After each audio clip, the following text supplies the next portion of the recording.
இன்னைக்கு பரலோக தரிசனம் நமக்கு இருக்கணும். அப்ப ஆண்டவர் உயிரோடு எழும்புறது போல நம்மையும் என்ன செய்கிறார்? உயிரோடு எழுப்புகிற தேவனாய் இருக்கிறார். அல்லேலூயா. இல்லையா? அவர் எப்படி மரித்து உயிரோட வந்தாரோ தன்னுடைய சபையவும் இல்லையா தன்னுடைய மனவாட்டி சபையவும் உயிரோடு எழுப்பி அல்லேலூயா அவரோடு கூட நித்தியமாய் வாழ நம்மை அழைக்கிற தேவனாய் இருக்கிறார். அல்லேலூயா. 1 தெசலோனிக்கேயரின் புத்தகம் 4ஆம் அதிகாரம் 15 நாம் வாசிப்போம் பாருங்க. அப்ப இந்த வசனத்துல நாம பார்க்கும் பொழுது வானத்துல 3 விதமான சத்தங்கள் கேட்கறத நாம பார்க்கிறோம். அல்லேலூயா.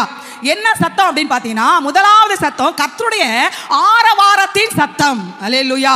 ரெண்டாவது இங்க ரெண்டாவது பிரதான தூதன் சொல்லியிருக்கு. ஆனா ரெண்டாவது என்ன கேட்கும் அப்படின்னா, தேவ ஜனங்களுக்கு தேவ எக்காலத்தின் சத்தம். அல்லேலூயா. மூன்றாவது ஒரு சத்தம் பிரதான தூதனுடைய சத்தம். கர்த்தருடைய ஆரவார சத்தம் அப்படின்னு சொன்னா என்ன அப்படின்னு சொல்லி பாத்தீங்கன்னா, ஏறி வா அல்லேலூயா இது அப்படின்னு சொல்லி அழைக்கிற அழைப்பின் சத்தம் தான் இந்த ஆரவாரத்தின் சத்தம். அல்லேலூயா. பாருங்க, அவ்வளவு சந்தோஷமா ஆரவாரத்தோடு ஆண்டவர் கூப்பிடுறார், என் ஜனமே இங்க ஏறி வா. அல்லேலூயா.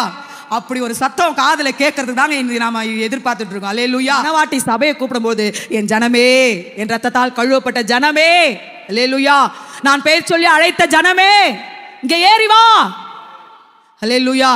பாத்தீங்களா? அப்ப ஆண்டவருடைய அந்த அழைப்பின் சத்தத்தை கேட்கதாங்க அந்த ஆரவாரத்தின் சத்தம். அல்லேலூயா. அதான் அந்த முதல் சத்தம். கர்த்தர் இல்லையா ஆரவார சத்தத்தோட நமக்கு மரணம் ஒரு நித்திரை. அல்லேலூயா. இல்லையா?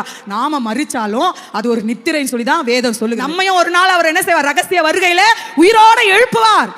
அல்லேலூயா.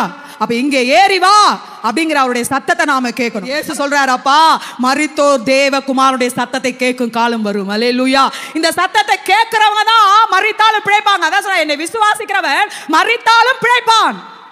அல்லேலூயா. ஏன் சொல்றாரு? மரிச்சா கூட பிழைப்பு யாருக்கு? அல்லேலூயா. ஆண்டவருக்காக பரிசுத்தமாய் வாழ்கிறவர்கள். யோபை பார்த்து யார் சொல்றா? சாத்தான் சொல்றான். நமக்கு தெரியல இல்லையா?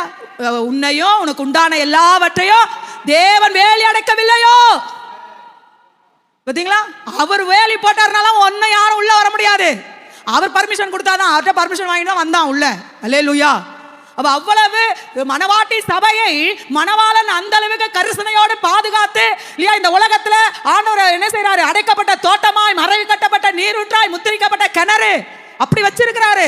அப்ப இதுக்குள்ளே தான் நாம இருக்கணும். இதை தாண்டி ஆண்டவர் வச்சிருக்கிற அந்த மறைவு, அந்த அடைக்கப்பட்ட தோட்டம், அந்த முத்தரிக்கப்பட்ட கிணறா இல்லாம உலகத்தை கொஞ்சம் எட்டி பார்க்கும் பொழுது அவ்வளவுதான் பிசாசு பிடிச்சு. நாம பார்த்தோம் கர்த்தருடைய ஆரவாரத்தின் சத்தம். அது யாருக்கு கேட்கும் அப்படின்னா, அது பரிசுத்தவான்களுக்கு, உண்மையா இருக்கிறவங்களுக்கு, எதிர்நோக்கி இருக்கிறவங்களுக்கு, காத்திருக்கிறவர்களுக்கு, அல்லேலூயா, ஆயத்தமா இருக்கிறவர்களுக்கு ஆண்டவருடைய ஆரவாரத்தின் சத்தம் கேட்கும். அல்லேலூயா.